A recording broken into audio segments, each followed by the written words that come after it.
Hello, history lovers. I know we're ways past Easter now, but this past Easter, kind of a tradition, I decided to watch the Ten Commandments. And as I watched it, I was wondering, how historically accurate is this? And was Ramses II, the Ramses of the movie, there were actually several Ramses, but this is specifically Ramses II, was he Pharaoh of the Exodus at all? Or is the Exodus actually talking about a completely different Pharaoh? And I decided that I would make a video investigating that. Now, before I go any further, I want to say I'm not making this video to say any religion is true or any religion is false.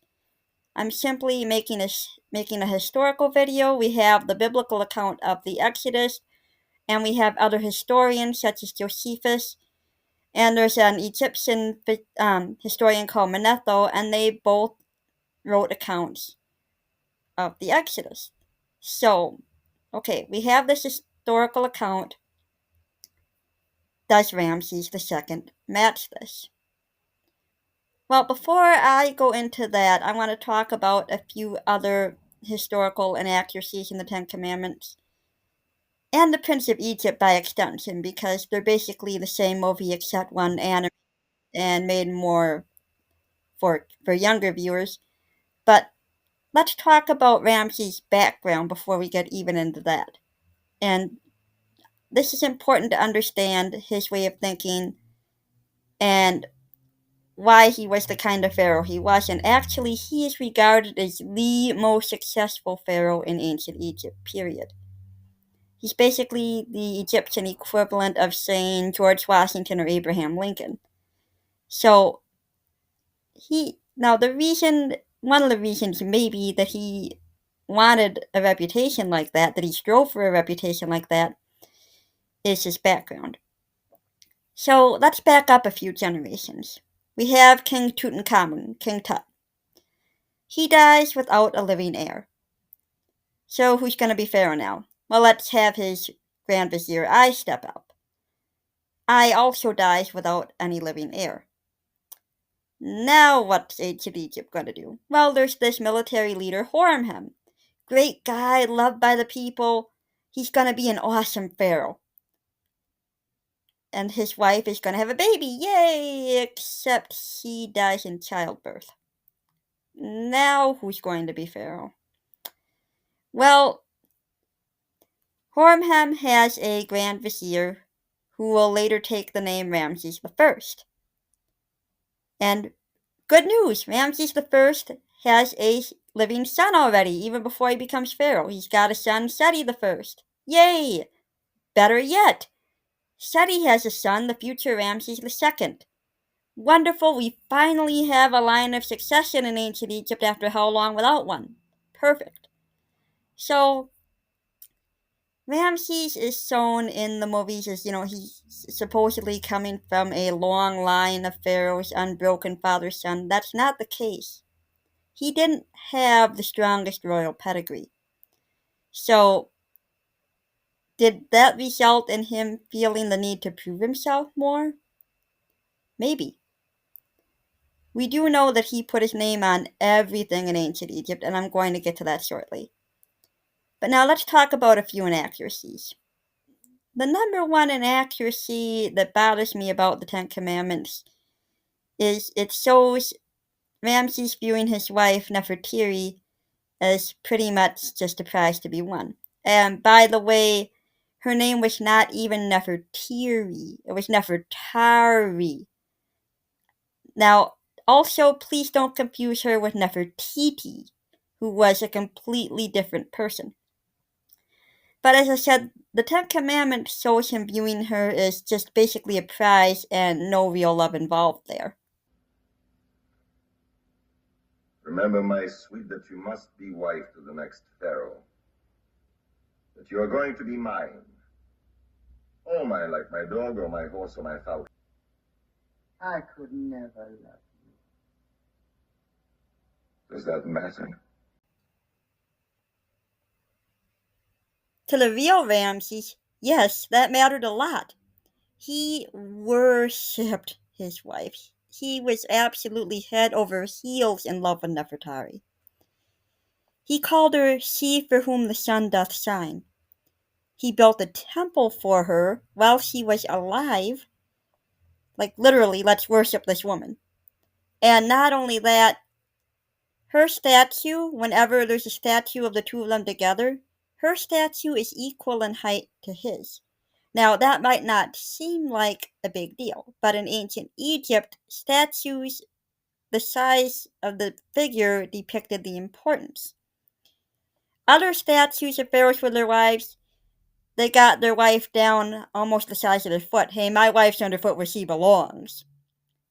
With Ramses, check out how amazing my wife is. She's equal to me. And he even had her help in political matters.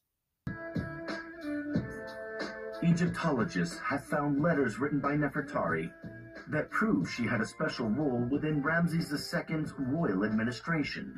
She even appears to have played a role in the signing of a peace treaty between Egypt and the Hittites in year 21 of her husband's reign. This kind of thing was almost unheard of.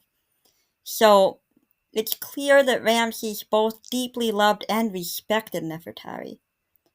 Now, did he have other wives? Yes. Because remember how many pharaohs before him had died without a living heir. And in ancient Egypt, a child only had a 50% chance of living past their 5th birthday.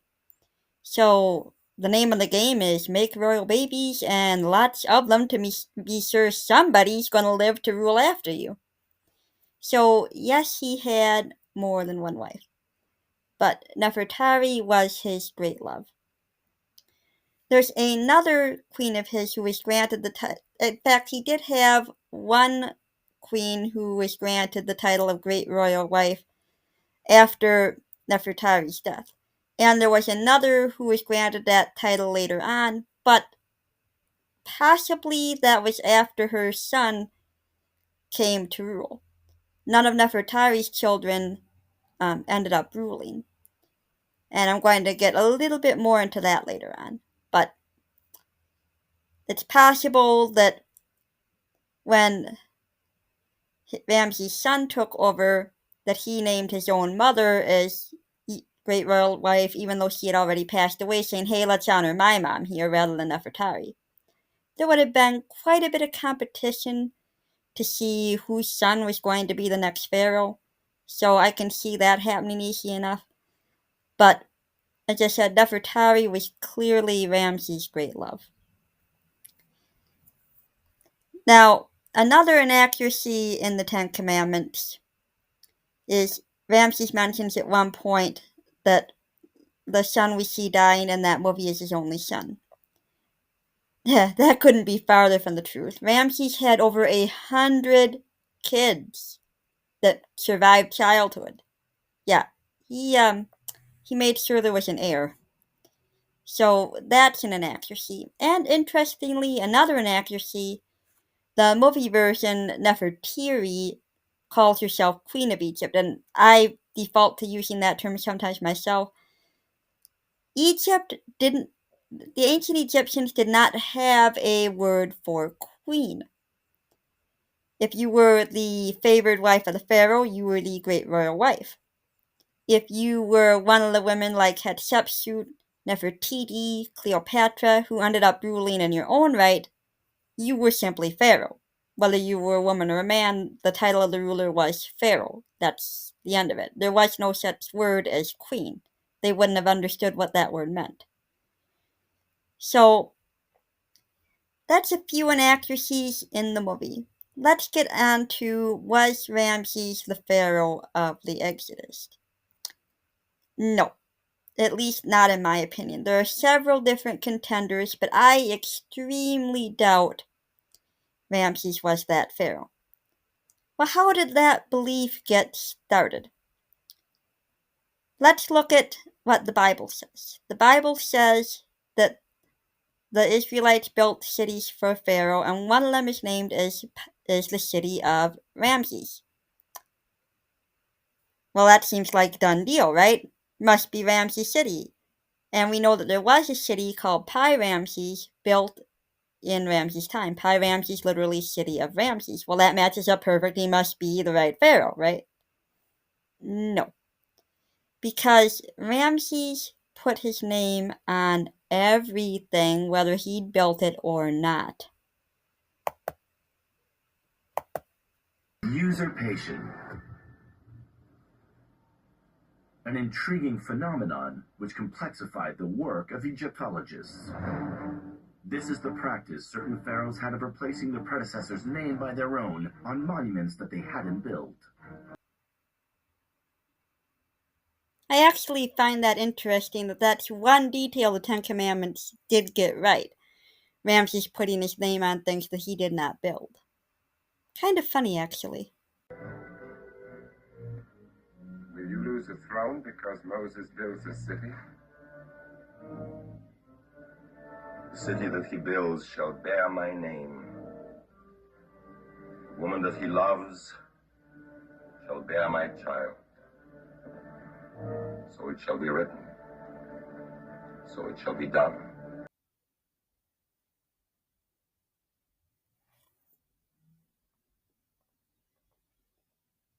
So, one explanation for the name of the city of Ramses is they're talking about a city Ramses put his name on later.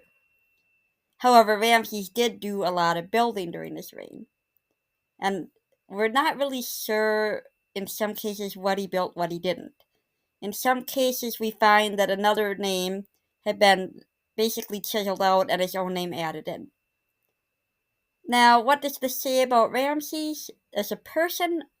Well, this wasn't something that only he did. Pretty much every pharaoh in history did this. He did take it to the next level, but it wasn't uncommon. So, one explanation for the city of Ramses was Ramses just put his name on it later. Another possible idea is that they were using a name that was the name at the time that this account was written down, but not the name at the time the event took place. For example, if I said, well, this event in history took place in Gaul, most people would say, what are you talking about, Gaul? But if I said it took place in France, oh, okay, now I know what you mean. And it's possible that they wanted to be sure that the readers knew the current location of where they were talking about. And I found an interesting article on that I'm going to include the link to. So basically, just because the name Ramses is used for the city in the Bible does not necessarily mean that it was built during the time of Ramses the Great. Now, let's look earlier in the Bible in Genesis. The name for the land of Ramses is also used there, talking about when Joseph came to Egypt. This could not possibly refer to Ramses, to any of the pharaohs named Ramses, because Joseph came to Egypt and, long story short, ended up as a favorite of the pharaoh, ended up as the pharaoh's grand vizier because he was able to interpret pharaoh's dreams. Years after that, the Bible says another pharaoh came to power who did not know Joseph and made the Israelites slaves. Over 400 years later is when the Exodus happened. And there wasn't 400 years worth of time between Ramses I and Ramses the Great. So it's not possible for there to have been any pharaoh named Ramses around at Joseph's time, which indicates, again, they're just using that name for the place because that's what it was called when this story was written down. So, no, the name is not enough. Well, let's look at what else do we know about the Pharaoh of Egypt. His firstborn son died during the plagues. Ramses' eldest son, his firstborn son, died of a head injury in combat. So, this does not fit. If you're familiar with the story of Exodus, you might be saying, well, did Ramses die by drowning? Because if you know the rest of the story, you know when the Israelites fled, they crossed the Red Sea, which God parted the waters for them to get across, and after they were crossed, God made the waters flow back into where they had been, and Pharaoh's army was wiped out. Well, there's the key. Pharaoh's army. The Bible does not specifically say Pharaoh. Not in that instance. It was his army that was destroyed. Now, if you look at the Ten Commandments, this shows Ramses staying behind and sending his army on ahead. This is work for a butcher, not a pharaoh. Destroy them all. Bring Moses to me alive.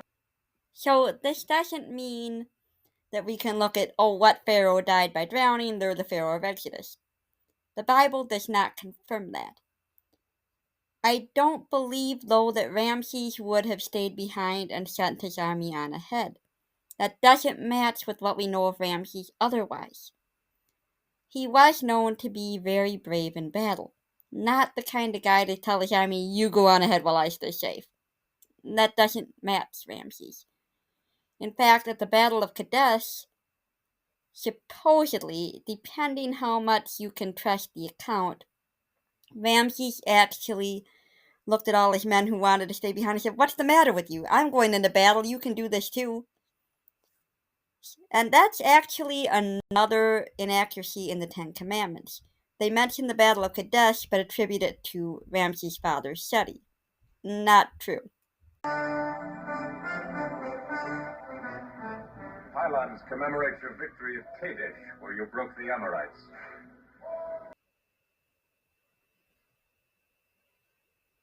Also, it was the Hittites at that battle, not the Amorites. One more little inaccuracy while we're on that subject. There's a scene where Nefertiri, as opposed to the real Nefertari, is looking at different fabrics and she picks one out to be made into a gown for her wedding night.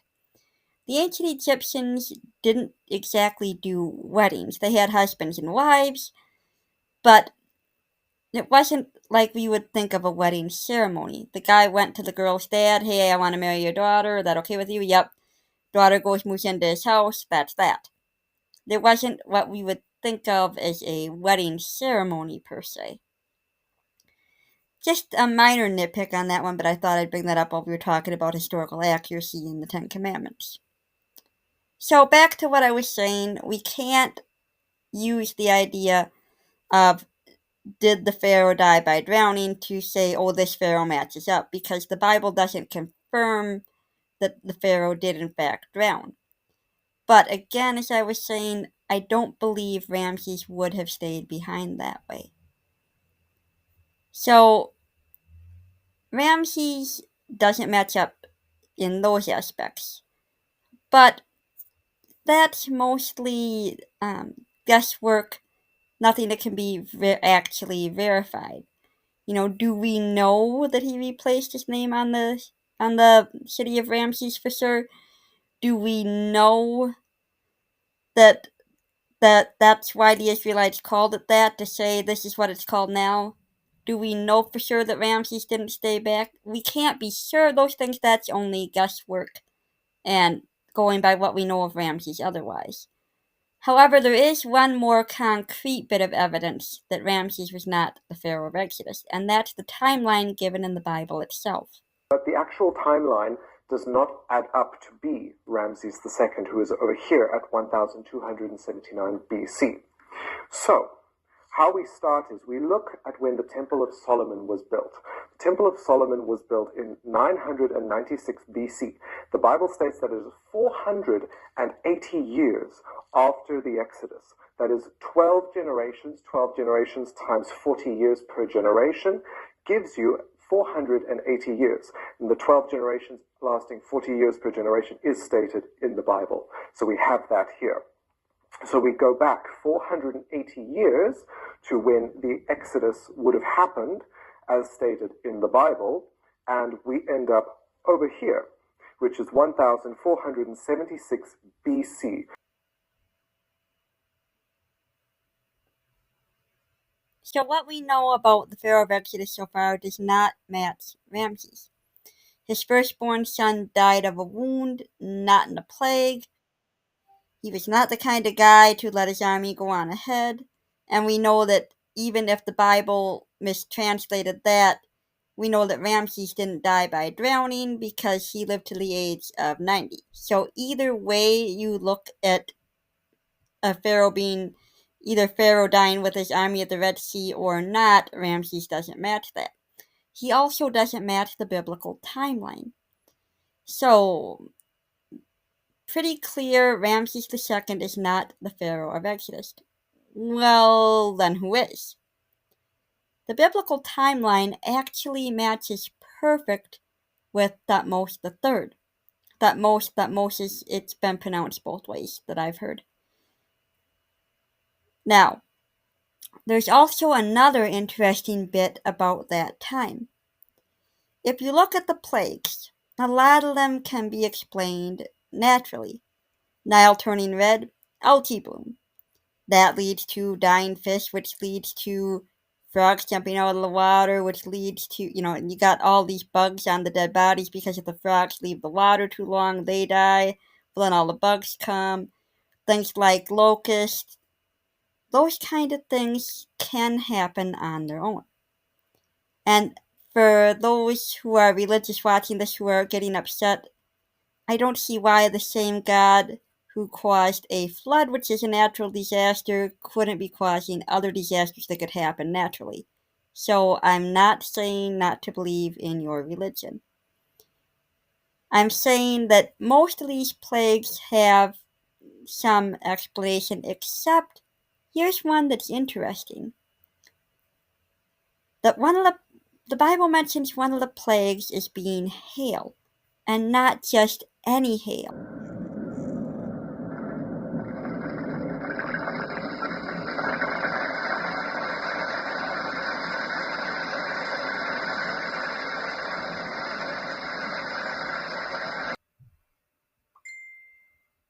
Now you might think there's no way that anything natural could explain this, right?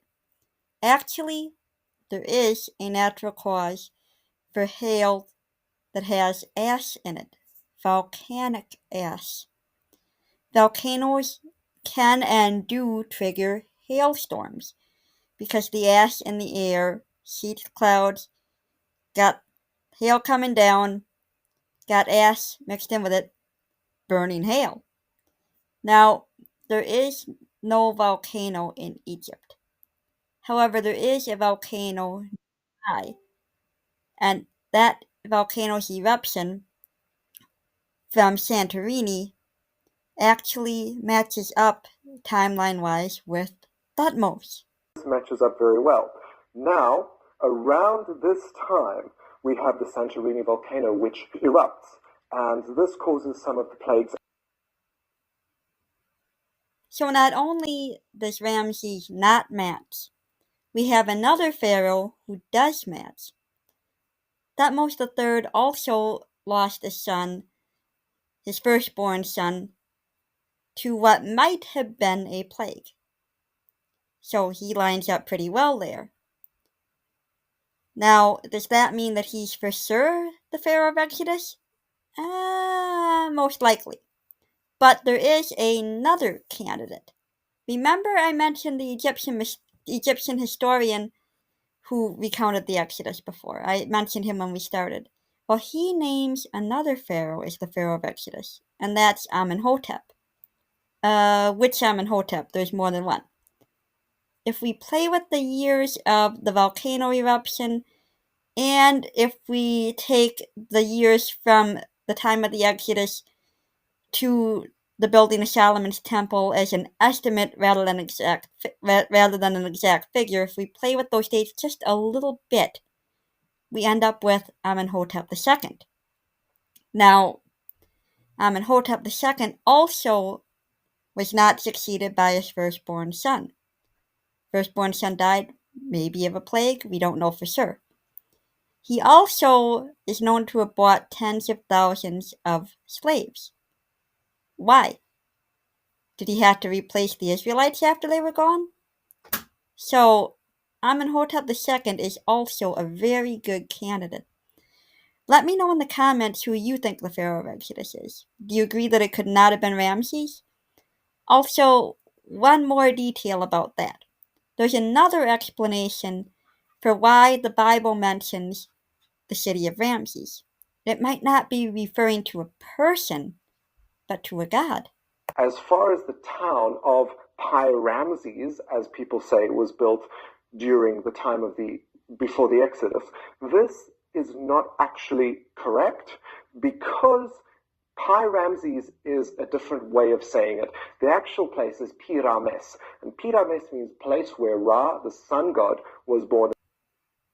So, by now, not only have we shown Ramses was most likely not the Pharaoh of Exodus, but we have two likely candidates and an explanation for why the city of Ramses is mentioned in the Bible. So, before I close this, I just wanted to say a couple more things about Ramses. His most famous battle was the Battle of Kadesh, or Kadesh as they pronounce it in the Ten Commandments.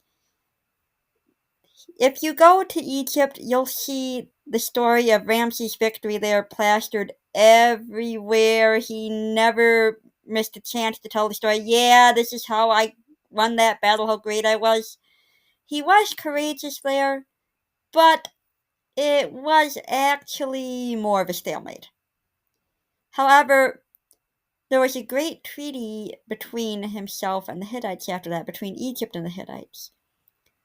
Not only did they agree to not fight each other, but they agreed to support each other if ever either of them went to war.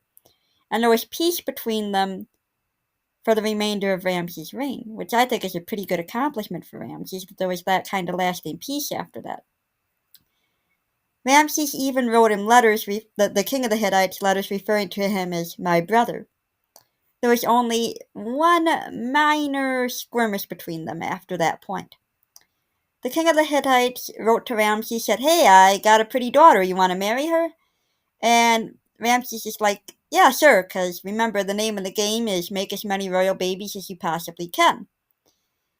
But the slight issue was that the king of the Hittites wanted his daughter to be the great royal wife. And Ramses said, that's Nefertari's job. Sorry, I'll marry her, but nobody is outranking Nefertari or ever going to be equal to her as far as I'm concerned. This was eventually worked out, and the daughter did go to marry Ramses. And after Nefertari died, she did become the great royal wife, but not while Nefertari was alive. So, interesting story there. As to him bragging about the Battle of Kadesh, yeah, he did tend to inflate his own ego, but that was something all pharaohs did, and he is remembered as the greatest pharaoh to have ever ruled Egypt. So, not the kind of guy who brought his country to ruin by refusing to listen to God while God sent 10 plagues. That's another reason I have slight doubts about Thutmose III, is he was remembered as a pretty good pharaoh too. Not anywhere near as great as Ramses is remembered as being, but would they give him that kind of credit if he was the Pharaoh of Exodus? I have a little bit of doubt about that. So again, I would love to see your comments of who you think the Pharaoh of Exodus was. And until next time, take care.